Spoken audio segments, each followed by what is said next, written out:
Ladies and gentlemen, boys and girls of all ages, it is time to, once again, say our prayers, to look up and thank the Holy One for college football. Guys, this is episode 7 of the Saturday Sermon College Football Show. One thing to note, you notice there's no blue car behind me tonight, and my voice is kind of down. Well, I will tell you, I am on the road traveling for work, and I am currently in a hotel in Columbia, Missouri. So, I got to keep the volume down a little bit, but it doesn't mean the antics are going to go away. Ladies and gentlemen, I am super excited after a week break of insane travel and an insane work schedule on my end to be back with you guys tonight. Nick, how you feeling? Not too bad. Probably better than the folks in uh Columbia are. Yeah, I Little went to somber out Schnucks. there. Or... I went to Schnucks, which is down the road from the hotel I'm staying in. And first thing that I see when I walk in, because I went in to get a couple gallons of water, because you can't drink hotel water straight out of the sink, because it always tastes like the pool. I went into the Schnucks right down the road from this Holiday Inn, and there's a giant Diet Coke cutout of Eli Drinkwitz drinking a Diet Coke like this. And they even had like ice cream all over the place, like that you could purchase of different Mizzou players, like Mizzou wrestling tracks and Mizzou track tracks, and it's just like the dumbest thing. Like, but yeah, no, I haven't seen any Mizzou outfits since I've been out here, but I'm gonna be out here for the next 3 or 4 Not a days, good so week for it. not at all, especially with the way Texas A&M just really pounded them in. But we'll talk a little bit more back about that in a bit. But man, I normally ask you at this point in the show what we did this weekend, but we kind of did the same thing, didn't we? We sure did.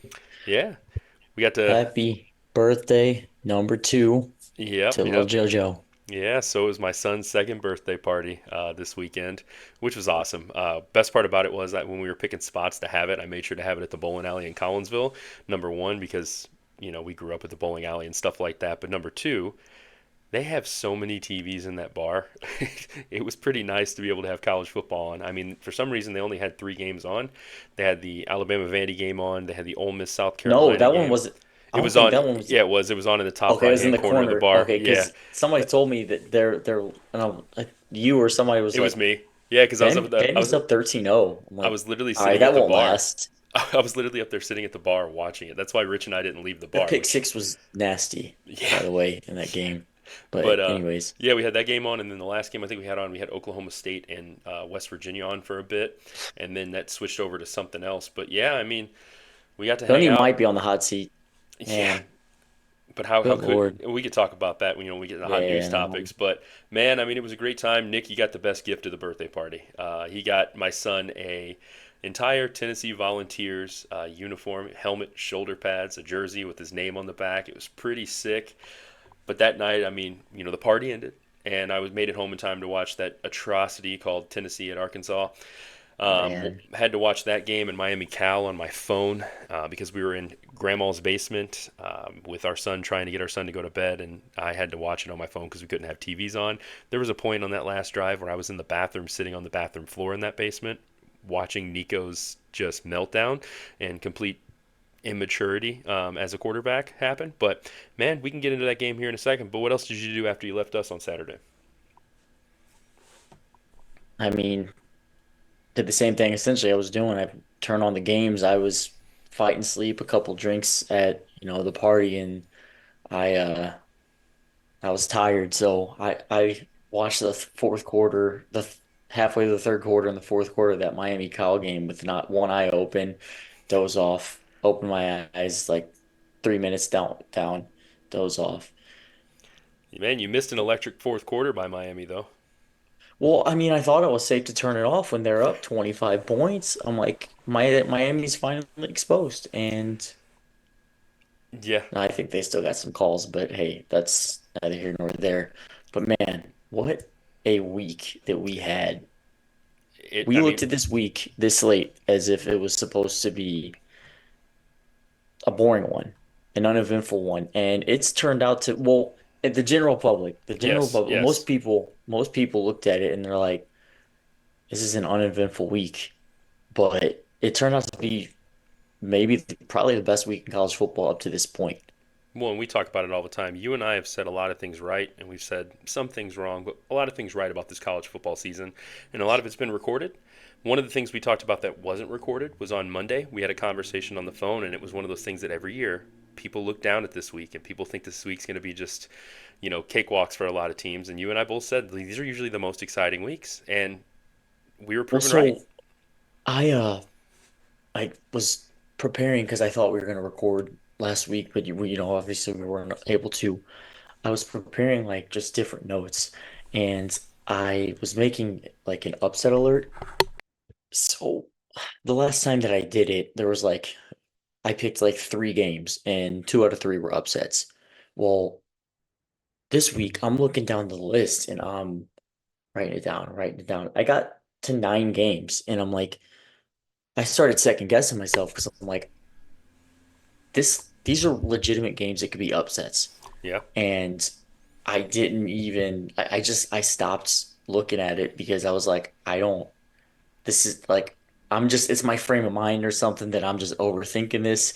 yeah, But I mean, sure enough, dude, this is exactly what happened. I'll have to look back at that list. I don't know, I think I deleted it, but we had five top five teams of the top 11 lose mm-hmm, to unranked opponents or one, Texas A&M being ranked 25th.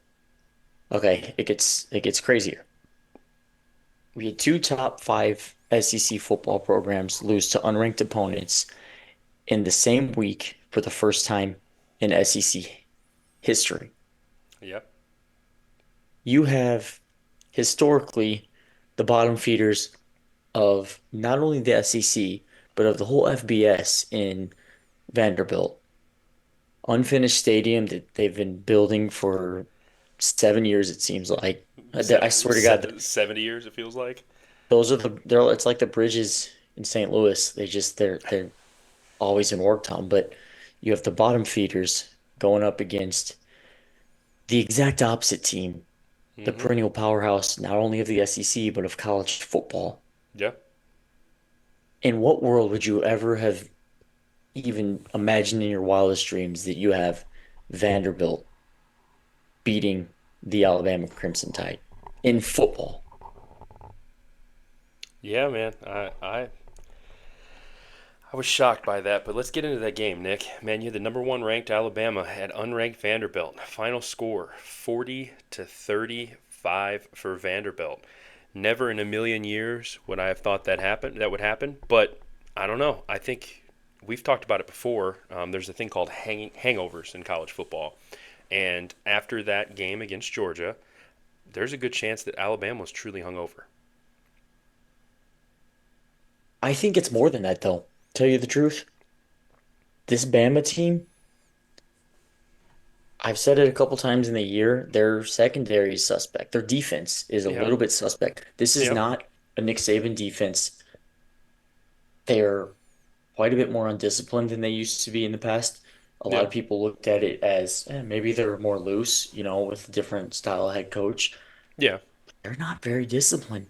I do think a hangover happens, but they were Well, what, 28 point favorites or something like that? massive, and it's insane to think about. But you also have to think of this too. You talk about Vanderbilt, and you're talking about Vanderbilt traditionally. Vanderbilt really has not been a bad team this year. I mean, they've lost two games. They've played Mizzou extremely tight, which we're finding out that that's not aging that well.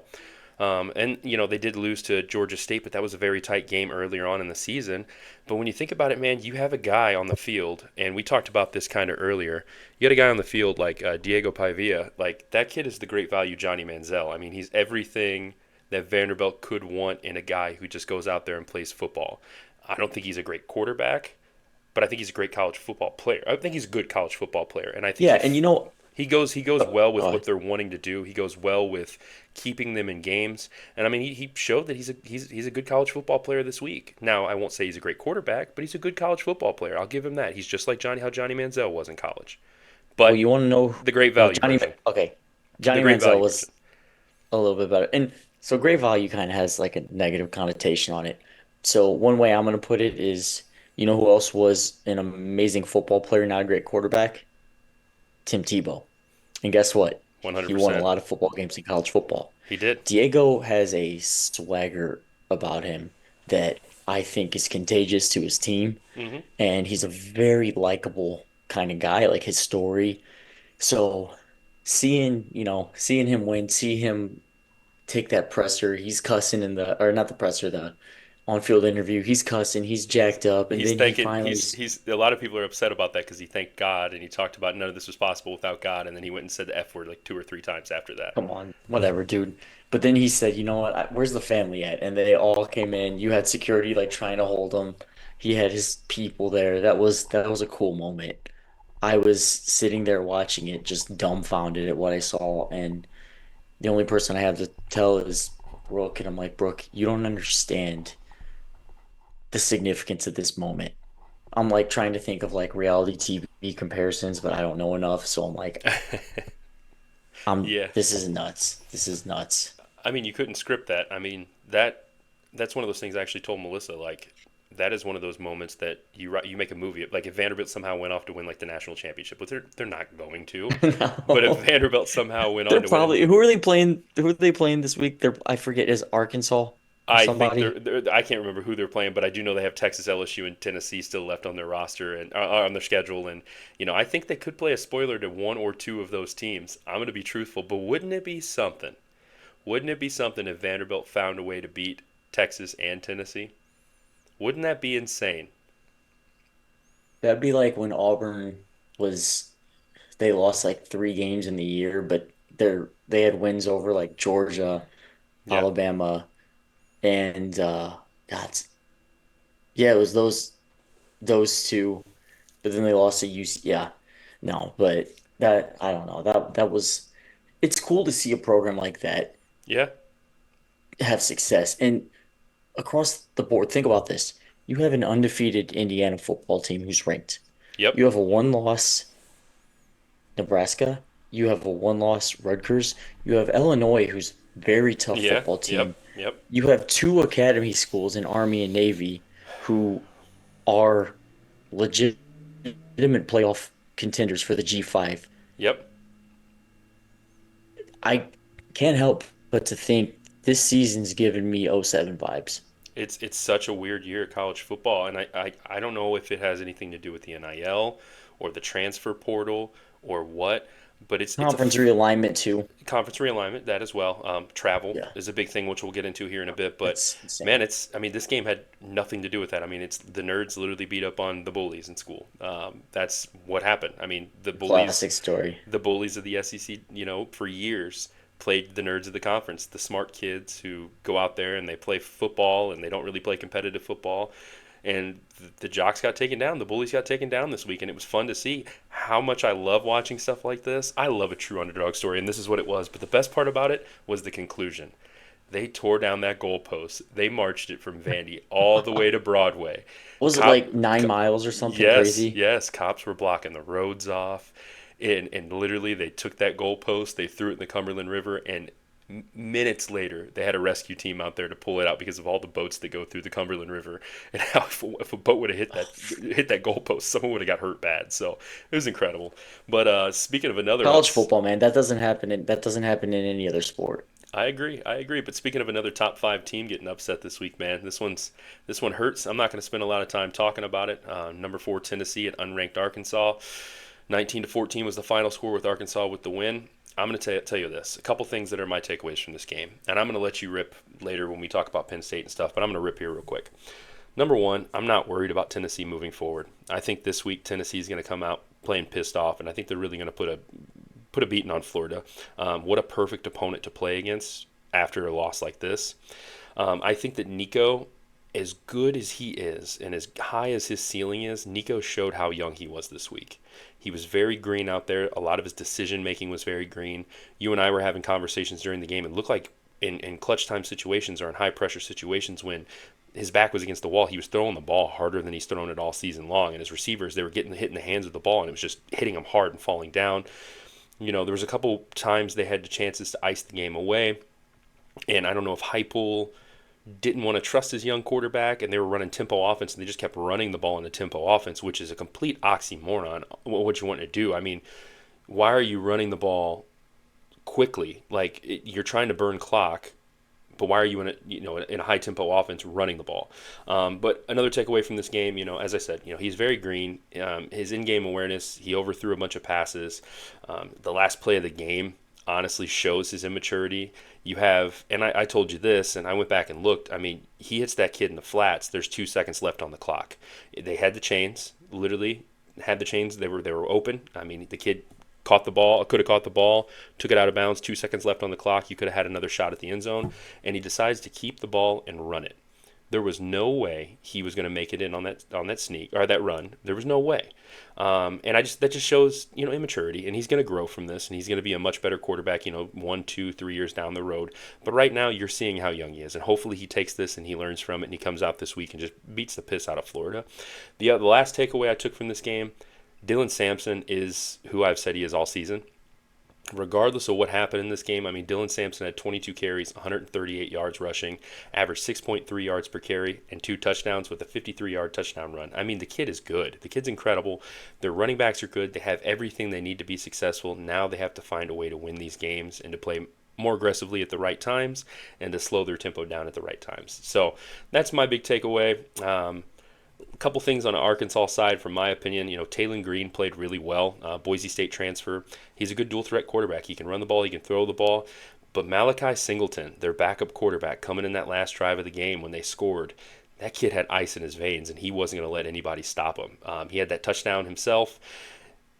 I Arkansas could be in a good position in the next couple of years if they start to figure it out. But I mean, that's kind of my takeaway from this whole game. Honestly, Bobby Petrino is a great addition to that team. Offensively, regardless of all the stuff that he did before when he was at Arkansas, he is the guy that I think is going to push Sam Pittman to be a better coach, because I think that, and as you and I talked about, I truly think that they hired him to be someone to breathe down Sam Pittman's neck, knowing that the next head coach is there. Thoughts? That's insane to think about. What comes all comes full circle. Yeah, no, I mean, that's we've talked about. I've talked about it at lengths so many times with, we've talked about it with Nico. You've always told me, hey, this kid is gonna be the shit. This kid, and I'm like, yeah, I'm sure he is. Like, he's talented. It's like I'm just wanting to see him in these bigger games. And the only reason I even have that kind of reaction is, I mean, you have Drew Aller come in, Yep, was a 5 star. Everybody's like, this kid's gonna save the program. 100%. The difference between him this year and last year, night and day.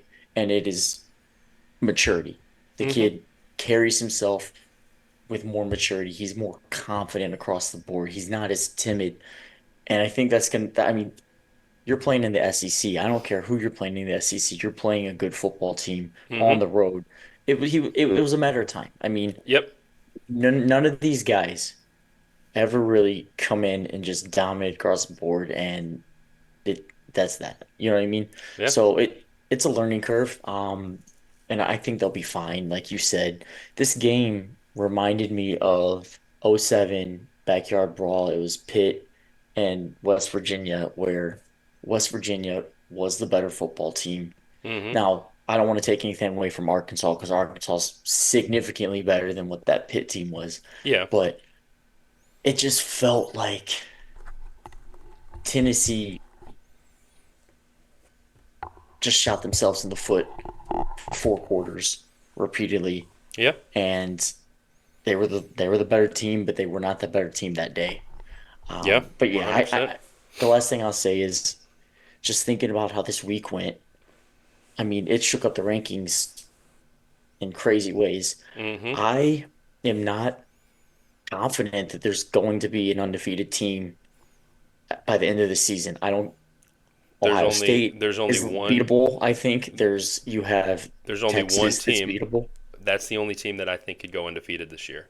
And I They think could, if but I they mean, if they do, look at their schedule though. Like, you're still stacked across the board. So doing this week in and week out yeah. without slipping up, The thing is, that's is tough, they man. the thing is that Texas is in a really good position where they have two really good quarterbacks that they can plug and play the two of those guys, and that's going to bail them out of a lot. I do think that Sure, but If Texas is going to lose, truthfully, it's going to be in the SEC title game. hey, they So got Red River coming up. Yeah, So Red River, good old Red River. We'll get into that in a bit, but you mentioned something about maturity, and Joey transitions hasn't done enough transition in this episode. So let's transition about maturity. Our practice field is louder than Kyle Field.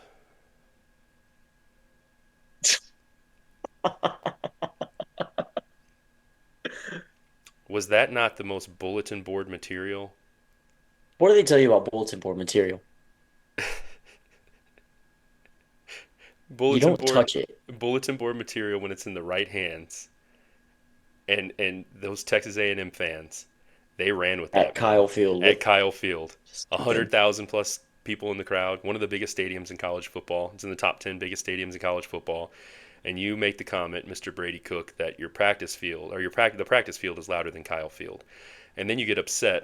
I was listening to a pod earlier today, and they were talking about how they played that before the game, and Kyle Field got It was on the screen. It was yeah, on the screen. and Kyle Field got really loud, and man, I'll tell you what, Kyle Field got so loud that number 25 Texas A&M beat number 9 Mizzou 41-10 in a complete bloodbath.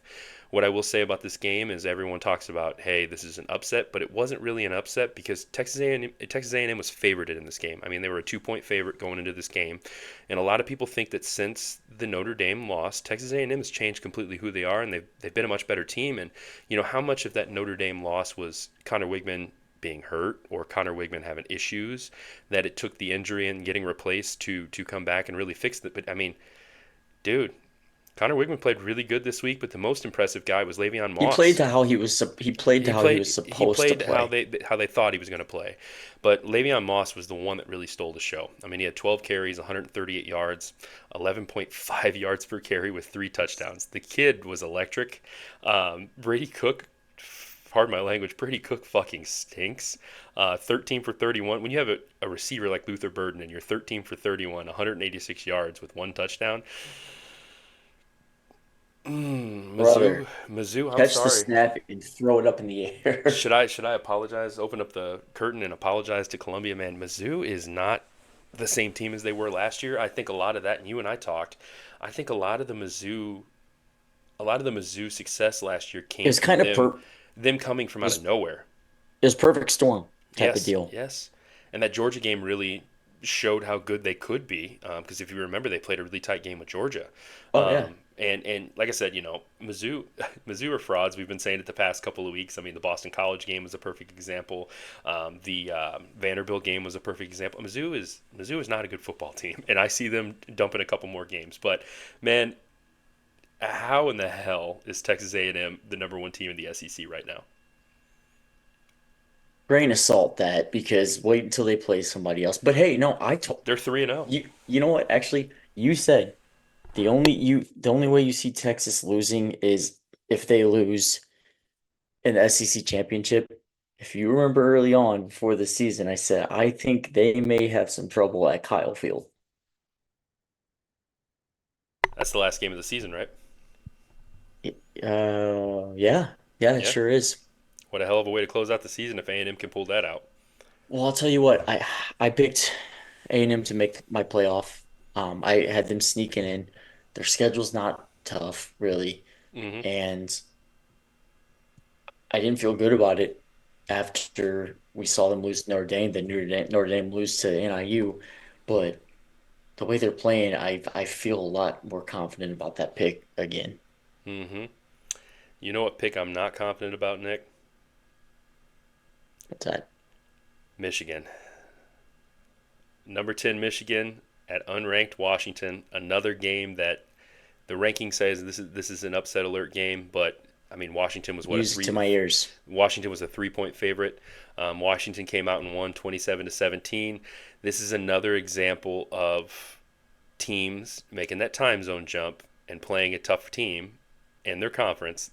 I mean, in losing. I think there's only been one winner that's jumped 2 time zones. I think that's the stat right now. I think we're going to see something different happen this weekend, but we'll get into that in a bit. But like I said, man, Michigan, they were hyping up this Tuttle kid, saying their quarterback woes are over. They got a kid that can come in and throw the ball. They got a kid that's been to 27 different schools. That's gonna, either he's gonna take over for Orgy and Warren, and There was a reason he was third string to start the season. They say, oh, well, he dealt with some injuries and this, yeah, that, and the other. But come on, dude. If he was the guy No, I don't want to hear it. They're Well, I will say he did start the game off looking good, and then all of a sudden he just fell hard. I mean, he was 10 for 18 with 98 yards. He had a touchdown and an interception.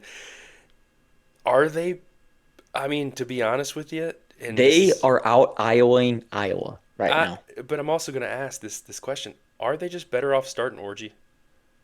They can't pass the ball, Yeah, but I mean, at this yeah. point, I mean, well, he did start. He started the game. yeah, but I think he He's only threw the ball 3 or 4 snaps, right? They shouldn't throw the fucking ball. No, I mean, Excuse my language. That ball should not leave the quarterback's hands unless he is pitching it. I agree. Or throwing a short screen to the perimeter. Again, I don't know if I have confidence in doing that. They are out Iowaing Iowa. It Iowa has a more explosive offense right now. Yeah, with Caleb Johnson. But one of the things I will say too is I don't know if it's because I was listening to Connor Stallions all day on the Bussin' with the Boys podcast or what, but Speaking of turds, I mean, they in their defense, they did lose all of their coaches except for Sharon Moore. They lost their strength coach, they lost a lot of their defensive staff, and then they also lost, was it 18 starters, offense and defense? I mean, yeah, I think the well, that expectations. Well, hold on, I think the expectations coming into this season were that they were going to be a national championship team that were going to be able to pick up where they left off, and they don't have the same pieces. They also they're going don't to lose more have games than I thought they were going to lose. they also don't have the greatest spy in college football on their sidelines anymore. So That plays a bit of a factor. yeah, Um, everyone's got one except for supposedly Look, and Iowa and Michigan State in the Big Ten. That's the rumor. yeah, Speaking but from the king himself. again, like I said, everybody has somebody standing on the sidelines, decoding signs. Not everybody's given 50-yard line tickets and with cameras equipped. So, but that's all I'm gonna get into about Mr. Stallions, that little bald creep. Um, no, man, they're gonna lose more games than I thought they were gonna lose. I agree. I gave them the benefit of the doubt this week. I thought they were going to be just too physical for Washington to handle. But hmm man, I think they're getting progressively worse I as the season goes by. I agree. I also think this too. Washington is a good football team. You're right. Washington They're right. It was a Washington pleasant surprise. Washington should be undefeated at this point. I mean, they've lost 2 games by one score, where they've outperformed both of the teams they lost to. I mean, that Rutgers game, their offensive They production shanked was, like yeah. I mean, their offensive three production was kicks. so much higher than Rutgers was. I mean, their total yardage was almost double of what Rutgers was. But they lost that game, and then they lost to Washington State in the Apple Cup Bowl or whatever it's called, or what do they call it, the Apple Trophy Yeah. Bowl or whatever, and. Both of those games were one touchdown games, and it's just one of those situations There's where, been some really tricky games over here because you look yeah, at them right now and you think it's so weird how we can look at Michigan's performance and think Michigan is dog shit for losing this game. yep, But we can look at Washington for winning it at home and think these guys are pretty good. I can't explain it. I they're mean, they better. have a bad loss over Washington State, Well, but these statistically, teams, they're better than their records. I mean, well, you could argue the same about USC technically. yeah, So, yeah. Well, well, no, actually, no, not their stats. Yeah, never ah, mind. That's a different I'm story. But I'm trying as to give it far to as you. losing by 11 points in 2 games, I don't think they're really that. But we'll get into it in a Well, minute. talking about people that I don't really think is that. Last game we're going to talk about, and this is a team I really don't think is all of that. And I'm going to ask you this question before we get into the game: Is this year's Miami Hurricanes last year's Florida State team?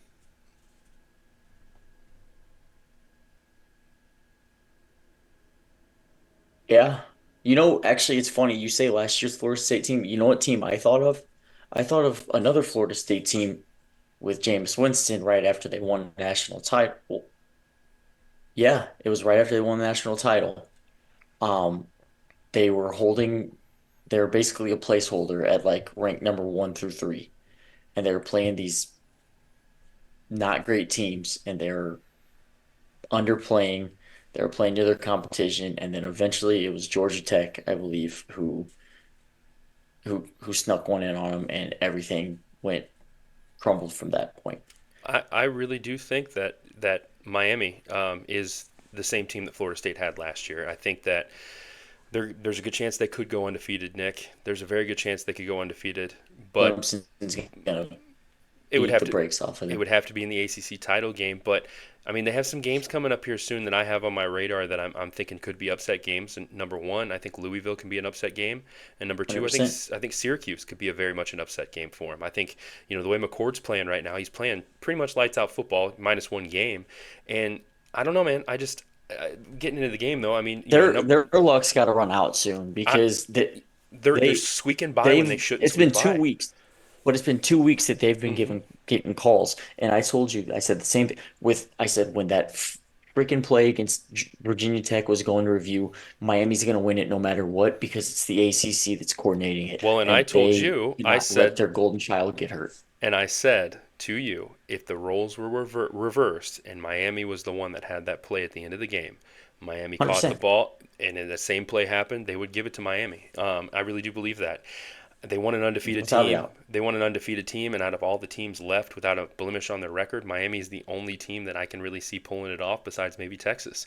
And that's just because strength of schedule. ACC is not very good. Again, Miami has a couple tough games You coming up. said Tech. You said, oh, Yeah, Texas. yeah. Never mind. So Yeah, yeah. outside of Texas, in the SEC, I think Miami's the only other team that could skate through without losing a game in the regular season. And they have a couple tough games coming up. I really want to see. I'm going to be the biggest Big Orange fan in the world when Syracuse plays Miami. Not because I'm a hater or anything like that. I just think that Miami, there's a lot of parallels between them and FSU from last year. I think there's too much hype around them because they have this flashy quarterback that's doing a lot of things, but they're And in they tight. spent a ton of money in the portal. And there's a Sound ton of familiar? and Jordan Travis last year was a great quarterback, and the team they were in a lot of tight games that they shouldn't have been in. And I do believe, and I truthfully believe that Miami is going to lose one.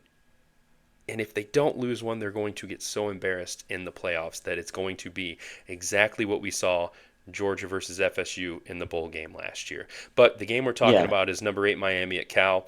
If it wasn't for that fourth quarter and that 21-point comeback by Miami, I think 25-point comeback. well, in the fourth quarter was 21 points. Oh, 20. Okay, Yep. yeah, yeah. Fourth quarter was 21 points. If it wasn't for that, I think Cam Ward, we're waking up Monday morning and Cam Ward's draft stock, or excuse me, Heisman stock is completely tanked. I think that I fourth mean, quarter it's a matter saved of him. time. I think that fourth quarter saved him. It's it's a matter of time.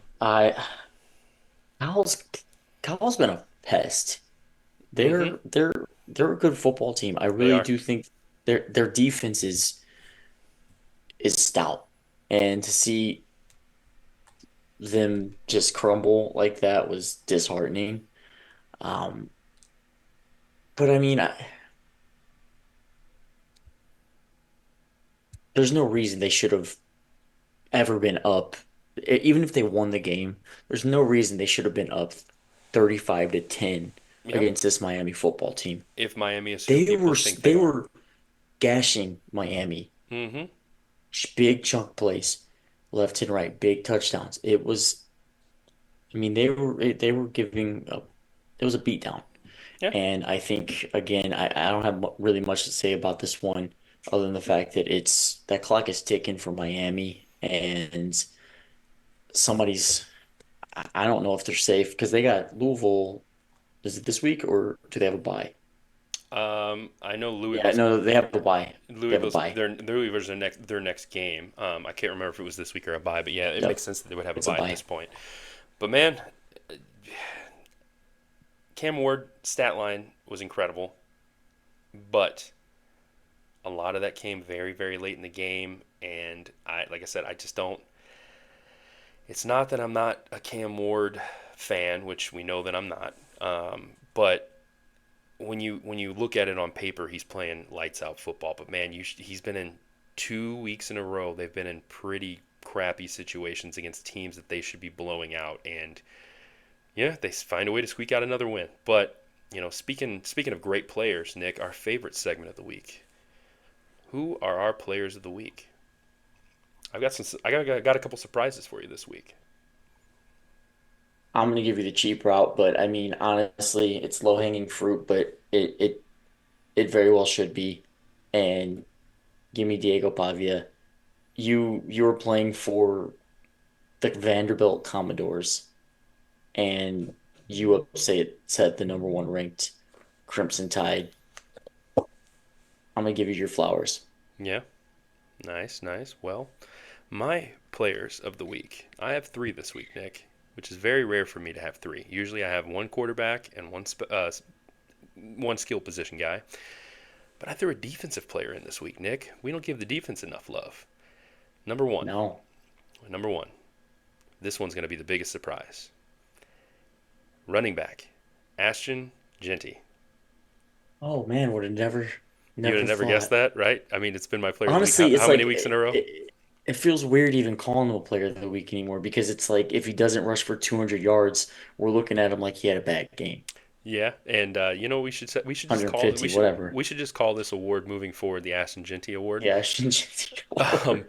but my number one player of the week, Ashton Genty. I mean, he's played 16 quarters of football this season, which is insane. He's got over 1,000 yards. He's got 16 touchdowns already this season.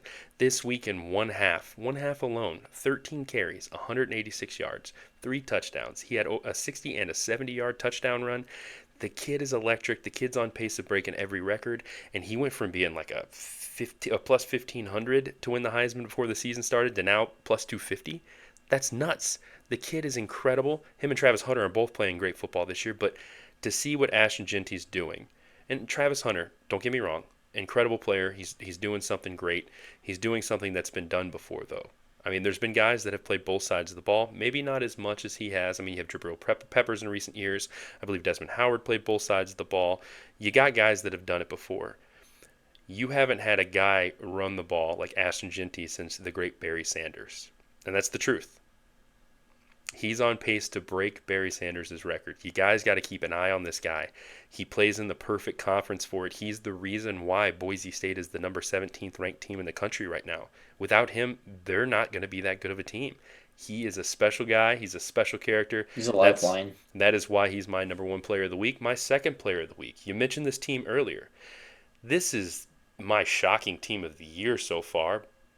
But when you have a great staff like you do from JMU come over to your school and change that program around, Curtis Rorick, man, 25 for 33, 380 yards passing, three touchdowns. Yes, it was against Northwestern, but he's been doing this a lot this season.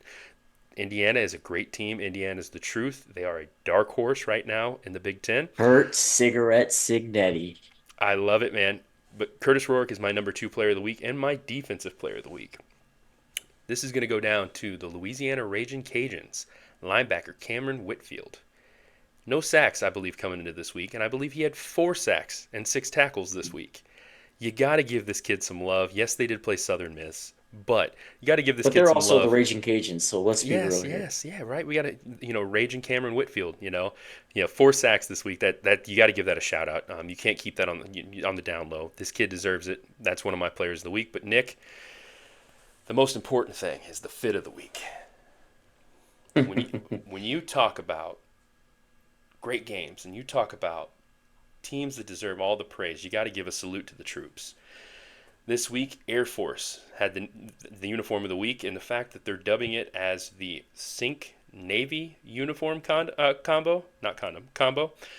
Sink Navy uniform combo is pretty nuts to think about because Navy shot them out of the sky in the game, but fit wise, tell you what, Air Force had some threads this week. If you have a chance to go look at them, you should take a peek at them. But I think we should put this in a reel or something, show them, post it on the story. But these uniforms were sick. I mean, they were all black. They were matted out, and they had the logo, the Air Force logo on the top of the helmet. It was pretty sick. You did mention it kind of looked like a Marlboro cigarette on the front, but it was a pretty sick uniform combo. But No, Nick, those are pretty soft. They always the academy schools, they come correct on their uniforms, and you when gotta love it when they're allowed to. when they play each other. Yes, yes. But man, do you have any threads this week you thought about, or just? I mean, Oregon had some pretty sick ones Listen, too. you know my style. I like them plain Jane, keep it clean, go out and beat some ass.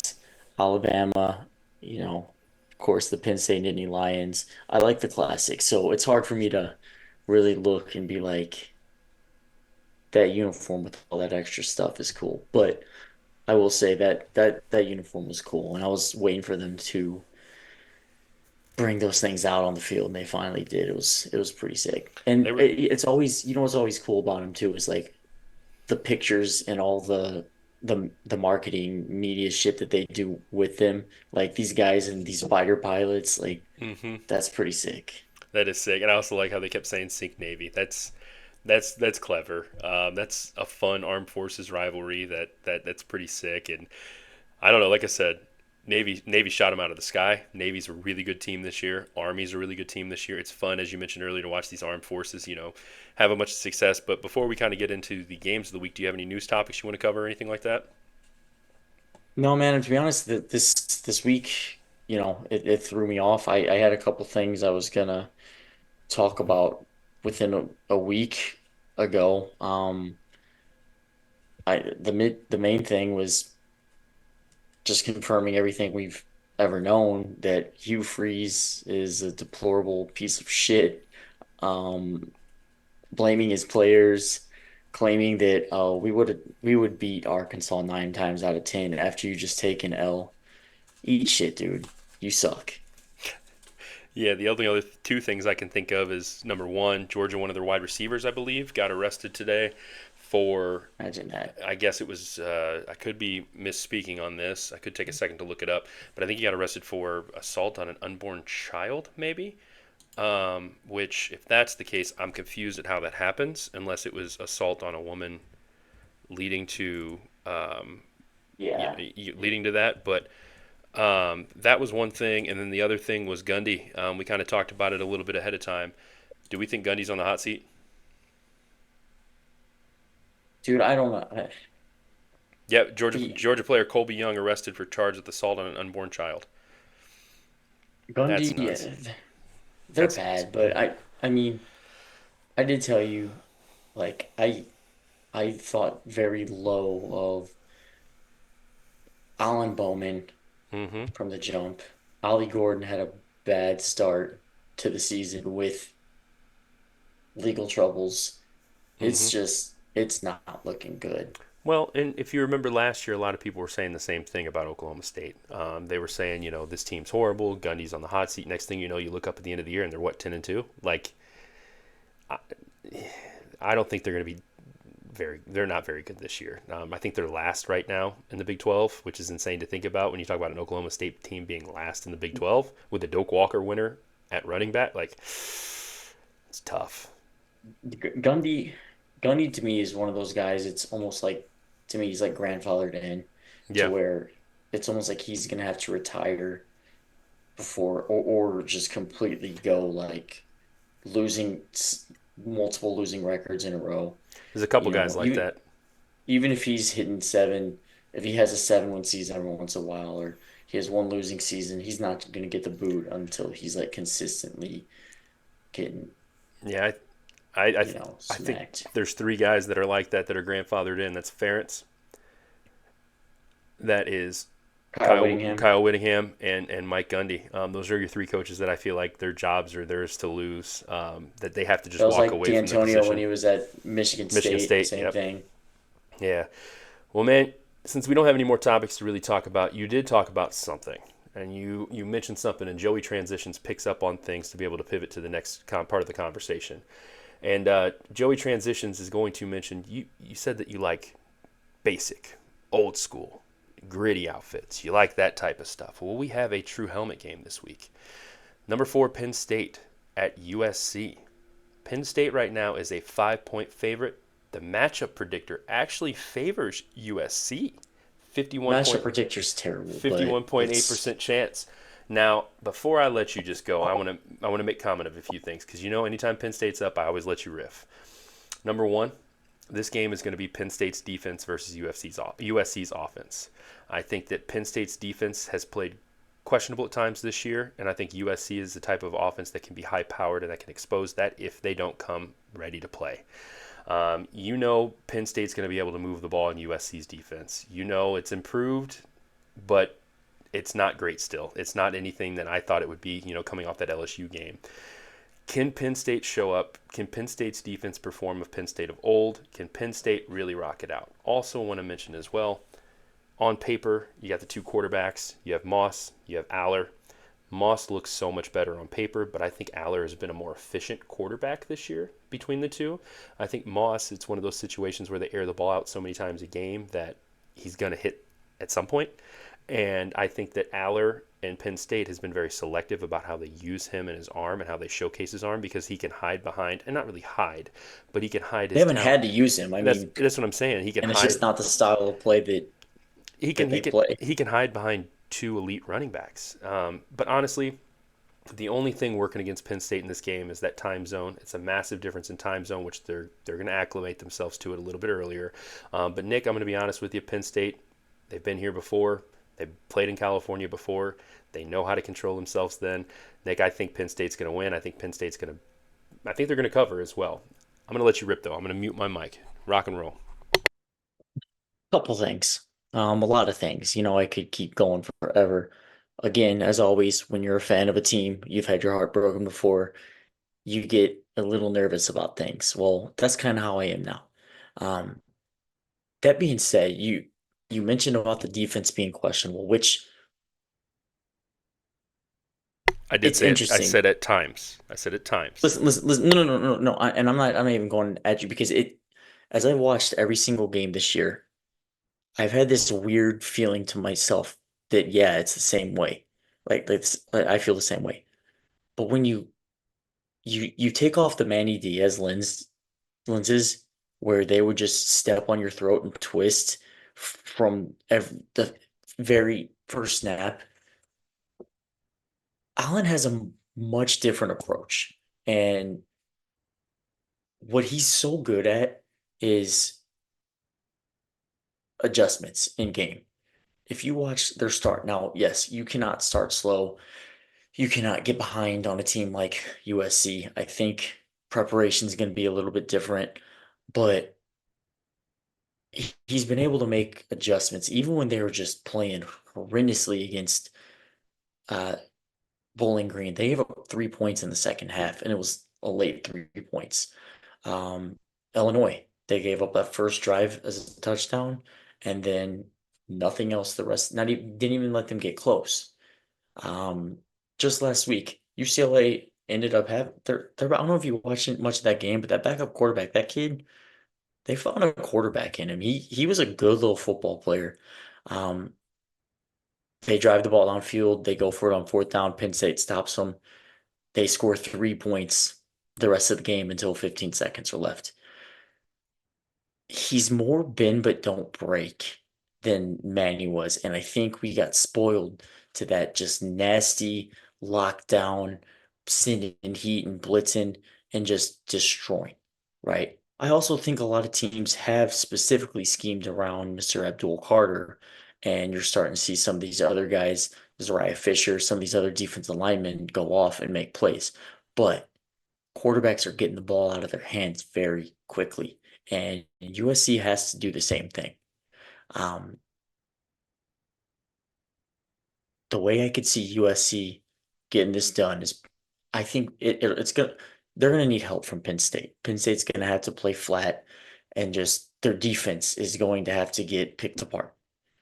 I have a little more faith in the defense. I think they're still good enough to not allow that. Couple things to note. USC has not been very explosive at all. Among FBS football teams, I cannot remember the exact numbers here, but I mean, they're like, I think it was in the 90s or something.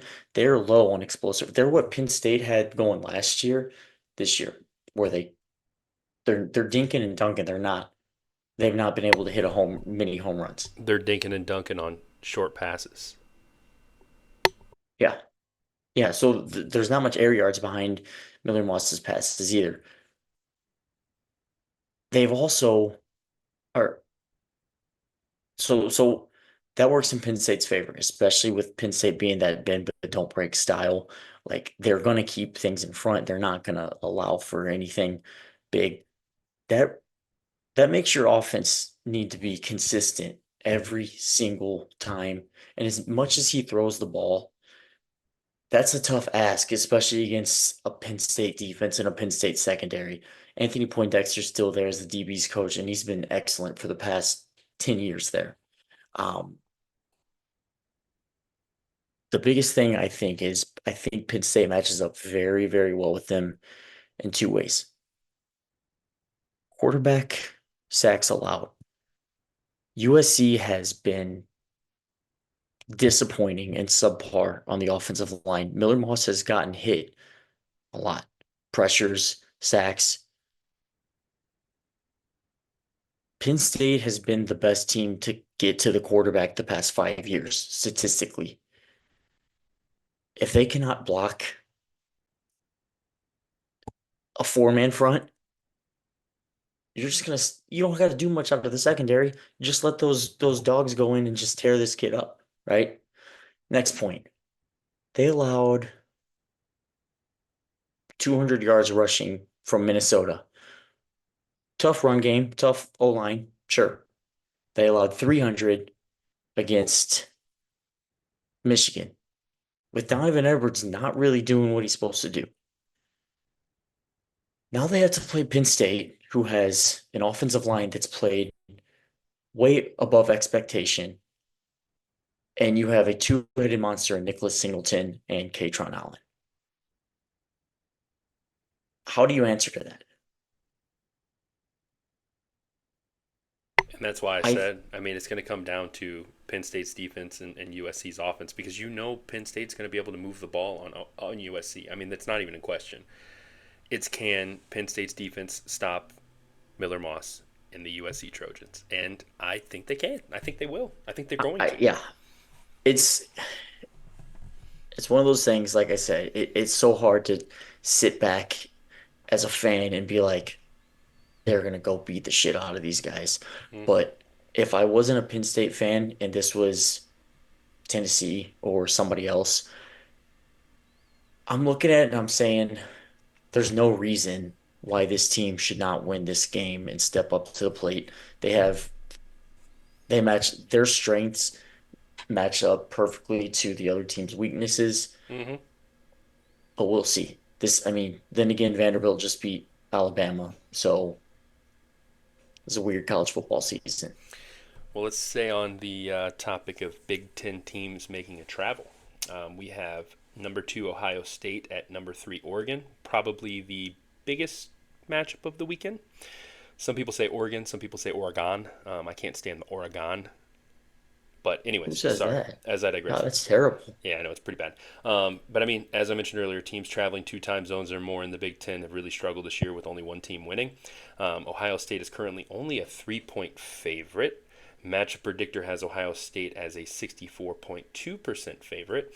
Big thing is that Oregon has played much better since the Boise State game. Now they've played poor competition, but they have kind of changed their tune a little bit. Stat wise, quarterbacks are similar. Dylan Gabriel has thrown the ball a little bit more than Howard has, but when you talk about yardage, you talk about touchdown interception ratio, they're both very similar. I think maybe I could be wrong, but I think maybe Gabriel has one more interception or two more interceptions than Howard, but I mean, they're pretty similar. I personally think the winner of this between these two teams this weekend is going to come down to defense. And I think the better defense is going to prevail. I think Ohio State has a much better defense than Oregon does. And that's why, unfortunately, I'm taking Ohio State to win this game. But I'm going to be the biggest Oregon Ducks fan. I think Ohio State's going to win, but I'm going to be cheering Oregon from the rooftops. Nick, what are your thoughts about this game? Couple things. So your biggest thing is that you think the defenses are going to win.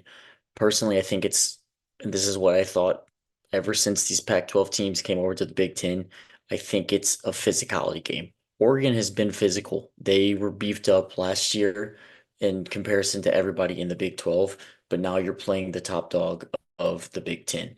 And I think it's going to come down to physicality, which I do think Ohio State has the edge there up front. That being said, I think that Dylan Gabriel could carve up this defense, this Ohio State defense.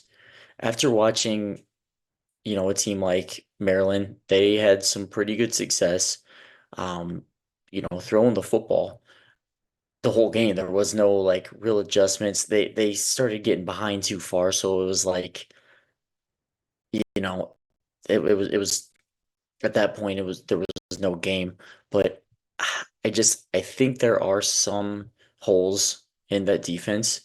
Um, but overall, I just think I think Ohio State's very beatable. I'm just gonna say that right now. I'm gonna cut you off. Did you mean Maryland or Marshall? Marshall. Did I say Marshall. Maryland? You said Maryland, but no, I knew what you meant. Yeah, Marshall, sorry. But um I think Ohio State's very beatable. I just am not sure it's gonna be this week. But this is gonna shake up the rankings yet again because this is two versus three. Yeah. I think if this game is tight, I think you see the loser drop down to they'll still be in the top five. I think this if this game is a blowout any way, shape, or form, I see the loser dropping down, 7 to 10 range. But if it's a tight game, which I If anticipate, it's a bl if if it's it's a blowout, yeah, I think they gotta drop close to like sub 10. yeah, I could see that. But like I said, I don't think it's going to be a blowout. I think it's going to be a tight game, and I don't really see the loser of this game dropping lower than five. Just being truthful, with all the one-loss teams, Well, it's probably you the know, go ahead. I mean that's the best this would be the best loss up to outside of Georgia. Georgia, Alabama, yeah, yeah, But I uh, mean that loss doesn't look as great after what just happened to Alabama. yeah. Um, And you talk but about the Kentucky game too. I mean, is uh, the last time the last time these teams faced was back in the CJ Stroud days, and guess what happened? Oregon won at the shoe. yeah, but that was a Herbert team, correct? I think that was a Herbert That was team. his. That was the Also first year from Auburn, right? that was also a Mario Cristobal team too. Well, Nick, while we're staying on subject of rank versus rank, the Red River rivalry. Number 1 Texas at number 10 Oklahoma. If you would have told me watching this game last year that Texas was going to be an 85.2% favorite, I would tell you you're lying because Oklahoma won that game last year, if I remember correctly. This game is not going to be that game. I don't see it being anywhere close to this game. I see that Texas is currently a 14-point favorite, and I think that's a very coverable thing for them. With that in mind, Dylan Gabriel leaving is leaving such a it left such a sore on Oklahoma's offense. But with that, I mean, I do think Texas is going to win this game. I'm very excited to watch this game. Anytime there's a game like this on TV, I always make sure to focus 100% on it with the volume on, turned all the way up. But man, I see this going one of two ways. I see Texas blowing Oklahoma out of the water, or I see it being a tight first half and they put Arch back in and Arch runs away with it in the second half. Quinn Ewers is expected to There's start this no week. Quinn Ewers is expected to start this week, Nick. I think you're going to see Arch a significant amount in this game, unfortunately. I think they're going to start doing a little bit more of a two quarterback thing. I What are your disagree with you okay? wholeheartedly. Okay. 1 I versus don't think 18. so. Okay. I don't think so. What do you mean 1 versus 18? The rankings into this game, 1 versus 18. I didn't mention Oh, that oh. earlier. Yeah. Yeah. I I don't think so. I don't Sark Sark is too good of a coach to understand what happens when you get a situation like this. In no way has Quinn done anything to even remotely have that thought come across. The only thing people you'll hear that from are some casual fans who don't really understand football, which No, always I'm not. happens. I'm not saying that's not what I'm saying. I'm saying that if you'll see Arch in this game one way or another, if it's a blowout or if Quinn struggles. I think Quinn has to struggle significantly, like very, very badly to the point where fans will be like, why aren't we making a switch? And that's just how I feel. Rivalry football, man. I mean, you don't, there's no reason, again, there's no reason Texas doesn't go out and just dominate this game. But Oklahoma's they've made a little bit changes. They've had a little bit better quarterback play out of Michael Hawkins Jr. Their defense isn't bad. They got a good defense. Texas also hasn't been challenged all season, whereas Oklahoma has. Oklahoma's played a couple times, and they've had to really get down and dirty and play like close football. The last time, or the last team that was kind of like that to me was Ole Miss, who ended up playing a stout defense, and crazier things have happened. There's no reason they should have won the game last year, but they did. So So who you picking? I'm picking Texas. I'm picking Texas, but I wouldn't bet on this, but I could see OU covering. Okay. Barely covering, maybe a backdoor cover, but I see them covering. I could see them covering. Well, speaking of covering and speaking of running for cover, another SEC matchup: number 9 Ole Miss at number 13 LSU. Betters are running from cover right now after the Kentucky game for Ole Miss. I mean, I'm telling you what, if that Kentucky game doesn't happen, I bet Ole Miss opens up as a huge favorite in this game. But they're only a 3.5 point favorite going into this game. Well, they And are in Death Valley too. yes, yes, 100%. But I do think that Ole Miss's offense has enough firepower. Minus the Kentucky game, they have enough firepower with Jackson Dart and those receivers that they should be able to pick apart LSU's defense. I really do believe that. One of the things I will say We though, and speaking of the Jackson Dart, you know, conversation, I think this is a Heisman game for him. I think this is a game that he has to come out. Hear me out. He has, if he wants any kind of Heisman votes, he's got to come out this game and play like he did against Furman, play like he did against Middle Tennessee State. He's got to play like he did against Wake. He has to play like he did against Georgia Southern, because if you don't play like you played against those teams, against tougher competition, you're going to lose that nod for those Heisman votes. And I think if he comes out and plays a stellar game, which I can expect him to do, I think they're going to be in a pretty good spot. Big thing though here to note is that him versus Nussmeier is actually a pretty fun quarterback battle. It's pretty exciting, honestly. These guys are both going to be good quarterbacks, and you're going to see if which one's overhyped and which one's good. I also like Ole Miss in this game. I what's the spread? 3.5. It's 3.5. That's right.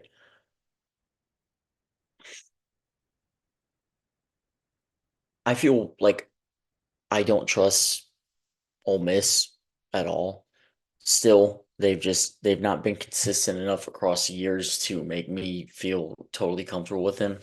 That being said, I've been saying this from the jump. How many times you hear me bitch about when the rankings come out and I see LSU, yeah, I see LSU with nice little low ranking. I think they are absolute frauds, and I don't see I don't see them winning this football game. If they win this football game, I'll give them some credit. I won't give them much credit. I feel like I'm more likely to say the opposite and say Ole Miss, bunch of frauds, but I think LSU's a bunch of frauds. Give me Ole Miss. Okay, so we're on the same page there. The last game we want to talk about tonight, Nick.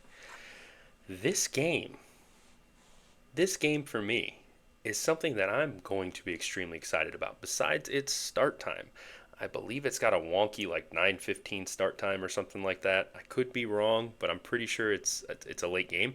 But it's 18K State at Colorado. Nick, a couple weeks ago, after the Nebraska loss, I told you that I lost all respect for Colorado and that Colorado's dead and that their hype train's over and that people are going to start to realize it. And since then, they've kind of changed the tune of a lot of people, including myself. I don't think they're going to be ranked or anything like that. But if they win this game this week, they probably will be ranked. I think this is the game. This is a make or break game for both of these teams, more specifically K State on competing for that Big 12 title. And you know I've been very, very critical of K State all season long because I'm not a fan of Avery Johnson. But with K State being only a 4 point favorite and only having a 52.7% chance of winning this game per the matchup predictor, this is one of those games that it's almost a pick 'em, Nick. It's really almost a pick 'em. I don't know who I think I like more in this game. I want to believe that K-State is the better team. I want to tell myself K-State's the better team, but you go out and you watch Colorado decimate UCF the way they did. It's one of those situations where, man, I mean, UCF didn't play the best against Florida, right? They lost to Florida. But it's one of those situations, man, where is did was that Nebraska loss the best thing that ever happened to Colorado? And also, on the other side, the flip side of the coin with K State, this is a Dylan Edwards revenge game. And I've told you all season long, and I've said it all season long. K State has to rely on those two running backs with Giddens and Edwards to really carry them forward. They have to rely on moving the ball with running the ball. And man, Dylan Edwards could come out for blood. He really could be out there for blood this week. But I do think that this game is going to be a very fun game to watch, and I'm very excited about it. With that, Nick, I am taking Colorado to win. You're full of shit. That's not gonna happen. But look, Dion always has a flair for the dramatics. Um, so any game Colorado plays, it's must-watch TV, no matter if you like the guy or you don't. And But this really is much watch TV. but this is gonna be a game. I think Colorado has a lot of confidence right now. They have more confidence than they probably should have, but I think it works to their favor right now. Um, at first glance, I thought, wow, what they did to UCF was a pretty big deal. Then I look back and think they beat TCU by 1 point in a shootout, who just got their shit kicked in by Houston. I don't feel as good about it. And knowing they should have lost to Baylor doesn't make me feel much better. I just think that K-State's defense is going to be too good. I don't have any faith in Colorado's defense as a whole to be able to stop the offense of K-State. I know you've been critical on them, which I actually had this in my notes to bring up last week. I was going to call you out because Mr. Avery Johnson threw a pick and you called me and said, that kid sucks. And then right after that, he threw for 3 touchdowns and rushed for 2. Okay, okay. But where was That that at? kid, Where was that at all season, Nick? He's only had two good I'm just games. He's listen, had listen, one. listen. He's had one quarterback game this whole season. He's had one quarterback game, and that was the last game. I don't He's give had a shit if one it's a quarterback quarterback game, game, and if it's a running back he's game, only had taking two the snaps. he's only had two good games this whole season, Nick. There was so much hype coming into this kid. You said yourself, Will Howard's a better. This is one of those hot topics we're going to go back and forth on. You set me up on this. You said that Will Howard. You said that Avery Johnson was going to be the guy for K State. You said that Will Howard was not the guy. Will Howard is up there right now in Ohio, and he is playing some of the best football you could possibly play. He's a game manager. He's a game And manager. you have Avery Johnson, who is in here, and he's played two good games this whole season. He played like ass against Arizona, or against Tulane. He played okay against Arizona. I mean, he ran the ball. Arizona's defense couldn't stop me. And then he plays one good game as a quarterback against Oklahoma State, and you're talking about how he's this, that, and whatever. No, I do not No, agree. no, no. I didn't say he was this or the other. I was just simply saying you said he sucks, He and then he sucks. went off He and sucks. scored 5 Let's go touchdowns. talk about his purple Lamborghini or whatever some more, and If he take away from the fact scored, that this long-haired kid is not a good quarterback. He's not a good college football player. all right, now you're being a jackass. He's not a He's good not a college good football. He's not college. a good college football player. He's a decent college football player. He's not a good college football player. He's a very good athlete. I would take Diego Paiva over him. Truthfully. Okay, that kid just beat Alabama, so I mean, to Okay. be honest with you, I Who's K State beat? They barely squeaked by Tulane. What? Where listen. he didn't play that good against Tulane, did he? I mean, this purple No, no. Lamborghini NIL quarterback that's going to be the heir apparent to Will Howard. I mean, Will Howard's showing you how much better of a quarterback he was than Avery What is Johnson. what is Will Howard really doing at this point? Let's be real. What is he look at his who he's got to throw to, and he doesn't even have to throw the football. They're running the football. A team that's barely struggling to make the Big 12 title game versus a team that is a national champion contender. What is Will Howard doing right now, Nick? You are crazy. You just like the hair. Statistically, You just like the hair. yeah, he's got some nice hair. I'm not gonna That's all lie to you you. like. He's got a cool little aura to him. That's what the kids say. No, look, either way, I think that I don't trust the physicality overall of Hold on. Hold Colorado's on? defense. Did you just say statistically? About what? You said statistically, what is Will Howard doing? Avery Johnson is the number I didn't 91 ask ranked about Avery. quarterback. I He's the didn't number ask about Avery. 91 ranked I didn't quarterback. ask about Avery Johnson. I asked you about. Has I had asked. I'm asking You you this see, now you're question. putting words in his mouth. You're Has putting words in his has mouth. has Will Howard has Will Howard thrown 1,000 yards? Yes, he's thrown 1,200 yards. Who's he throwing to? Has Avery Johnson thrown 1,000 yards this season? I'm not comparing, saying one is a superstar and one's not. You're just acting like Will Howard came in and he's some freak of nature when he is a game manager for the Ohio State Buckeyes, who's handing the ball off. What And when is he it? gets Was to it throw it, handing it he gets off? to throw Doesn't he it to have first round receivers, the best of the best. 12 touchdowns to nine He's touchdowns? That's a big difference. 3 touchdowns. 3 touchdowns, yeah, it's a big difference. Especially when you're playing subpar talent like you are in the Big 12. Like, you want to talk about strength of schedule? I'm not even comparing them. Yeah. Anyways, back to that. But there's all I'm saying is You set me up on this there's a because you reason know I he hate this dips. guy. But anyways, I know. hey, he dipped because he was gonna win. Hey, if he wants to be a game manager and get a natty, more power to him. I'm not getting a national title. So, hey, Hey, good five for him. years, 5 years from now, when Will Howard's in the NFL and Avery Johnson's selling used Okay, Lamborghinis, used purple come on. Lamborghinis, we're gonna have the same conversation. Come on. Come on. I'm We can keep no. Will Howard's in the NFL. You make me sick right now. you make me sick. But Also, anyways, speaking of the Lamborghini, between the Lamborghini talk when Avery Johnson touches the field, when they talk about how Williams is a 17-year-old 17-year-old kid, who can't even vote. and then you watch any Penn State game on Big Noon. There's been two this year, and Gus Johnson will not stop calling Andy Kotelnicki the Big Zamboni and talk about how he used to drive a Zamboni back in Minnesota. Thank you. Thank you for telling us that useful knowledge for the fifth time in 2 games. Dude, some of this. Anyways, These guys got who do to you do. These back to that guys. real quick before we digress? K State or Colorado? It's gonna be. I think it has the makings of being a close game. I don't see Colorado winning the game, and if they win the game, slap a ranking on them and call them a team that could. That they would have my attention. They'd have my attention if they beat K-State. Perfect. So back to the conversation we're having a couple seconds ago. Though that is why 90% of the time I either listen to music while I'm watching games, or I watch game or what's it called, the Skycast, because I don't want to hear the commentators. I'm so sick of them. I'm so sick of listening to them. Maserati man. I can't. Maserati Marv.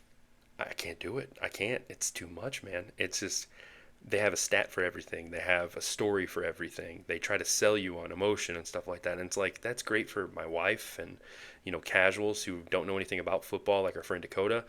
Shots fired. But for people who enjoy the sport for the sport and not the spectacle, I don't want to listen to it. I'm so sick of listening to it. It's getting worse. It's bleeding into the NFL even worse than it ever has before. I think I listen to so many games muted because I just can't do it. If I have to hear about this car, if I have to hear about this damn Zamboni anymore, if I have to hear about, sad story, Yeah, they got to get. but They got to get some. how many times do we have to hear about Davis Warren's cancer? That's something great for the first game. It's a great story for the first game, but every single time he touched the field, you had to hear about it, and it's like, man, it's like you're selling tickets right here, and it gets annoying. I'm just sorry. I agree with Michigan you. sucks either way, so I don't know what the point of it is.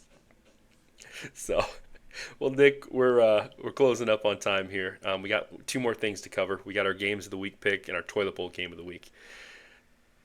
I'll go first with games of the week, and I'll go first with toilet bowl. My games of the week this week for me are K State at Colorado. I think this game will make K State or Colorado a contender or fall out of the race. I'm very excited about it.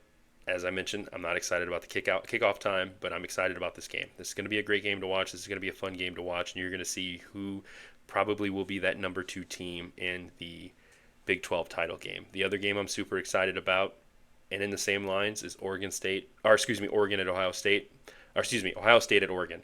Ohio Um, State at Oregon. yeah, this game is it's going to determine the same thing as I said before, and I also said it in the preseason. This game is going to be who is going to be in your Big Ten title game, and I said it preseason. I stay true to that now. Whoever wins this game, you will see in the Big Ten title game. Toilet bowl game of the week: Old Dominion at Georgia State, not the band Old Dominion, the football team. And it's in a Who stands a better shot of taking the dub though? Old it's in Dominion that it's Band in that or it's in that crappy time slot too, that 2:15 game time slot where oh, you're finishing the big noon games and you're they only starting into put the they only put toilet bowl games at 2:15. or Friday super late at night. Um, but right now, I mean, it's a 50-50 game according to the match predictor. Georgia State's actually only a 1 point favorite in this game. I'm tuning in, bro. I am watching this. This is going to get perfect real estate on one of the small TVs in the corner of the room. I'm excited for it. It's going to be horrible football, but it's going to be great football at the same time. So, Nick, what are your games of the week? What's your toilet bowl game of the week? How you feeling? I, I'm gonna go a little bit different direction. Obviously, I'm gonna name the big one. Oregon, Ohio State is massive. The implications of that game, where it puts these two teams, how it determines the Big Ten. This game is huge, and I mean it's two versus three. You can't get anything closer on the stat book than that. You have a couple other games that I think have the potential to be absolute bangers, and they're not what you think they're going to be. They're not these big ranked opponents. Two of them are ranked, but they're not playing a ranked opponent. You have Cal playing at number 22 Pitt. I think that's going to be a hard hitting, just grudge match style football, just smash mouth. That's going to be a good football game to watch. Pitt's good. And you're not gonna you're that it's doesn't have implications, but Pitt has been sneaky this year, We and talked about this morning. they can win this football game, and you never know. Like they Mm-hmm. could be sneaking up right into that Big 12 picture. The next one I have, But wait, um, Pitt's in the ACC. did I say Big 12? Yeah, I'm sorry. Yeah, I meant the ACC. Yeah, they're both in the ACC. because I was gonna Yeah, say my apologies. I was gonna say Pitt, SMU, and Syracuse are all teams that I feel like Yeah, can sneak in on some people too. So yeah. The next one, team you've been huge on that I think is on massive upset alert. Iowa State at West Virginia. West Virginia, I think, well, it depends because they lost their quarterback for a minute there. Um, Garrett Green went down with a bit of an injury. If he's back and they play this game, I know Oklahoma State's not great, but Oklahoma State should have been much better than what they just showed. I think Iowa State is going to go into a hostile environment. I think they are on upset alert. That is my upset of the week. we'll make sure to clip this if it's true. I'm a huge Iowa State fan. I think they're not getting Gonna enough delete love. it if it's not. Yeah, we're gonna crop it from the broadcast. But no, I could see that being an upset alert. I think West Virginia is a sneaky team, You're right. but Iowa State's pretty good. They are good. They're very And they good, should, but in my I opinion, they just should be in the top 10 as of right now. But I think after this game, they will be in the top 10. so I think I look at teams like this. I kind of in my head I like put them in like different tiers. Iowa State is a team that's like steady, been kind of decent, but they've teetered on like decent to where they're not good enough to be consistently dominant across the board. Good, They're but not not great. always, yeah, yeah. They're and a lot of times I kind of I gauge where like, as a Penn State fan, the progression that, they've had throughout the, 2015 throughout the Franklin era. When you are, to me, they're a team that's like 2016 or 2018, let's put it that way, 2018 Penn State, 2019 Penn State, where they're beating good football teams, but they lay an egg against somebody who's just not as good as they are. I just think that that next level is where you're at, where you don't lose the games that you're not supposed to lose. I don't think Iowa State is there yet. And I think West Virginia is in a place where they potentially could be at that same level as Iowa State. I think they're a step down. Well, we did talk about this earlier this week, and I actually brought it up to you over the phone. If Iowa State and Iowa play again, I think the way Iowa leans a little bit more on Caleb Johnson and a little bit less on the quarterback play. I think it would have been a little bit different of an outcome. But I mean, as you did mention, though, Caleb Johnson did have several rushes in that game, and he did run really well in that game. But I don't know, just something about the way Iowa's kind of rolling, minus the Ohio State game. I don't know. I mean, that's you So can't judge anybody against those guys yet. yeah, But but so toilet bowl game of the week, Nick. What do you got? to be honest with you, dude, I don't have one this week. So just jump on the Old Dominion Georgia State bandwagon, baby. I think that's it. I mean, I always struggle with that one. I think that's right in your wheelhouse, and Yeah, you always find a way to find a terrible football game that ends up being really good. That really Duke damn good. Northwestern game was so bad that it was good. That one still cracks me up. That one's the Friday night. I'm sitting in the garage drinking what's it called, Montucky beers, because I've never had them and I wanted to try them. And I'm sitting there just drinking. I'm like, man, I can't stop watching this. This is so horribly good. So it was, yeah, right. It was Duke Northwestern. Yeah, but Yeah, that sure was. but all right, man. Well, as always, we have to close the show with saying a few closing thoughts. My closing thoughts, man. I had fun. I wish I had a little bit more energy or was allowed to have a little bit more energy, but I don't want to piss anybody off in this hotel right now because sometimes I can get a little bit loud, especially with that ladies and gentlemen, boys and girls of all ages line. But next week we should be back rolling as normal. You should see the blue car behind me. I should be wearing some Tennessee gear and all that good stuff. Couldn't because I literally wearing what I wore under my work shirt today right now. And yeah, man, it's been fun. I had a great time. And as always, I'm keeping football holy. Nick, what about you? Season's moving, man, but we're starting to get into the nitty-gritty where you're really starting to find out who is who, who's about that life. But just when you think you're gonna start realizing something, Vandy goes off and beats the Alabama Crimson Tide. Um, Arkansas upsets Tennessee. Sorry, I don't want to bring it up again. You have Kentucky beating Ole Miss. You Mm-hmm. have Minnesota with PJ Fleck beating the USC Trojans.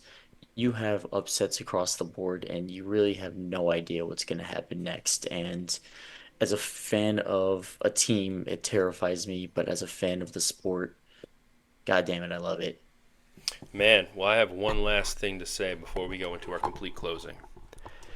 My real closing thought, Nick. Stop doing the gun celebrations. To each and every one of you players out there, I know you think it's cool. It's not flashing the gun. That's not cool.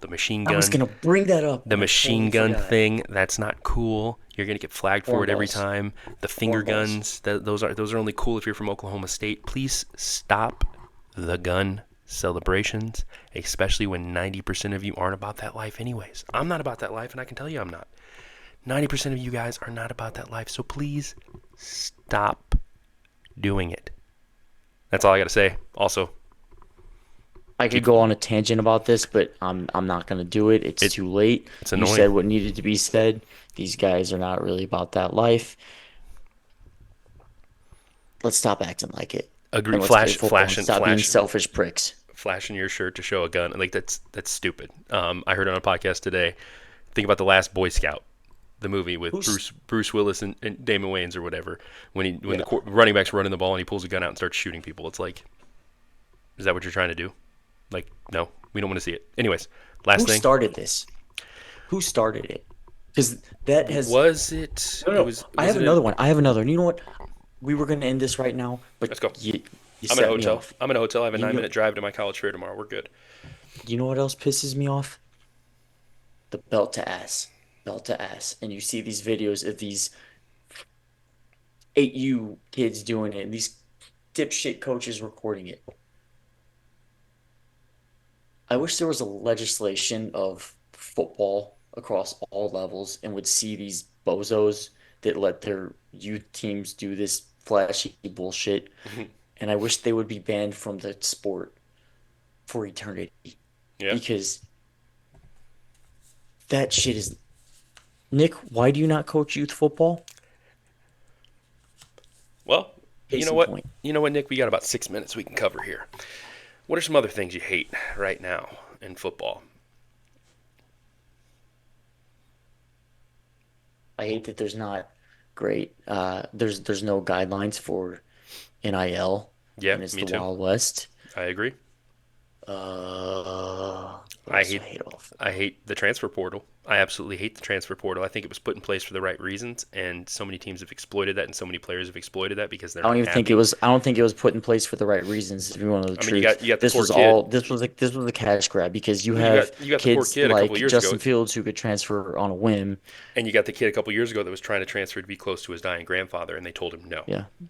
Yeah. So if you think that this was made for the right intention, you are sadly mistaken. This was a cash grab by the NCAA.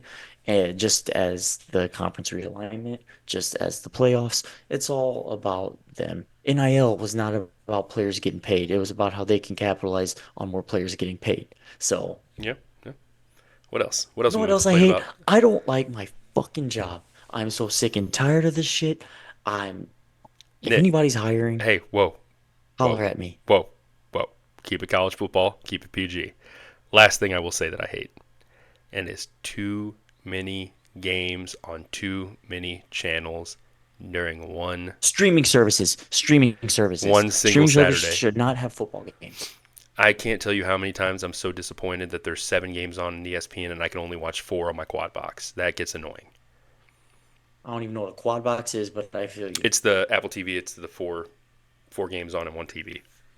All right, Nick. Well, Okay.